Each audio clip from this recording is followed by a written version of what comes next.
ہمارے خداوند یسوع کی انجیل مقدس لوکا کے مطابق اس کا پہلا باب 67 سے 79 آیات تک۔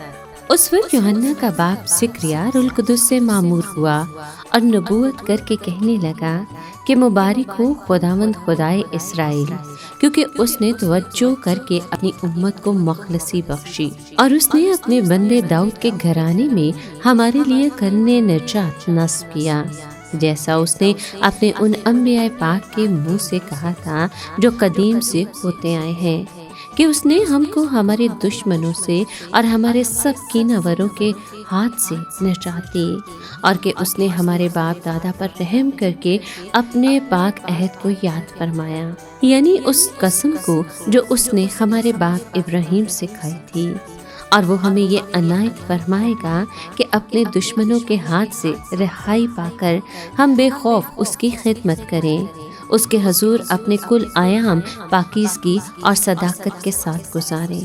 اور تو اے بچے حق تعالیٰ کا نبی کہلائے گا، تاکہ تو خداوند کے آگے آگے اس کی راہیں تیار کرتا جائے گا، تاکہ ان کے گناہوں کی معافی سے اس کی قوم کو نجات کی معرفت دلائے، ہمارے خدا کی اس عین رحمت کی وجہ سے جس کے ساتھ عالم بالا کی فجر ہم پر آئے گی، تاکہ ان کو روشنی بخشے جو تاریکی اور موت کے سائے میں بیٹھے ہیں، اور ہمارے قدموں کی سلامتی کی راہ میں ہدایت کرے۔ پاک کلام کے پڑھے اور سنے جانے پر خداوند کی برکت ہو، خدا کا شکر ہو۔ عزیز دوستو، کرسمس ہمیں صرف ایک بچے کی پیدائش کی خبر نہیں دیتا، بلکہ خدا کی صدیوں پر محیط وفاداری کا اعلان بھی کرتا ہے۔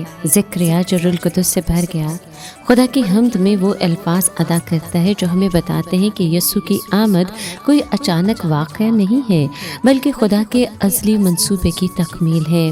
خداوند اسرائیل کے خدا کی حمد ہو۔ یہ حمد اس بات کا اعلان ہے کہ خدا نے اپنی امت پر توجہ کی اور اسے چھٹکارا دیا۔ کرسمس ہمیں یاد دلاتا ہے کہ خدا دور نہیں رہا، اس نے ہماری کمزوریوں، اندھیروں اور قحط میں پڑی انسانیت کو دیکھ کر خود قدم بڑھایا۔ زکریا نجات کے کرن یعنی سینگ کا ذکر کرتا ہے۔ یہ طاقت، فتح اور حفاظت کی علامت ہے۔ یسوع مسیح میں خدا نے وہ نجات مہیا کی جو دشمنوں، خوف اور گناہ کی غلامی سے ہمیں آزاد کرتی ہے۔ کرسمس ہمیں خوف سے آزادی کی خوشخبری دیتا ہے، تاکہ ہم بے خوف ہو کر پاکیزگی اور راستہ بازی سے خدا کی عبادت کریں۔ اس نبوت میں خدا کے عہد کی یاد دہانی ہے، ابراہیم سے کیا گیا وعدہ جو نسل در نسل نبوتوں کے ذریعے برقرار رہا۔ کرسمس اس بات کی بھی گواہی ہے کہ خدا اپنے وعدے کبھی نہیں بھولتا، جو اس نے کہا تھا وہ پورا کیا۔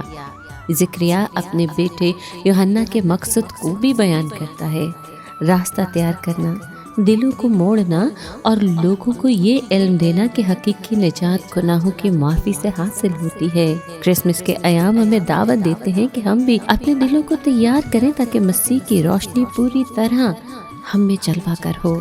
یسوع وہ نور ہے جو اندھیرے اور موت کے سائے میں بیٹھے لوگوں کو روشنی بخشتا ہے۔ اس کی آمد ہمارے قدموں کو سلامتی کی راہ پر ڈالتی ہے۔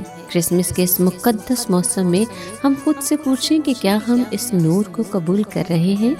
کیا ہماری زندگیاں اس نجات اور سلامتی کی گواہی دے رہی ہیں جس کا وعدہ پورا ہو چکا ہے؟ خدا کا نور طلوع ہو چکا ہے، اندھیرا شکست کھا چکا ہے، اور نجات ہمارے درمیان آ بسی ہے۔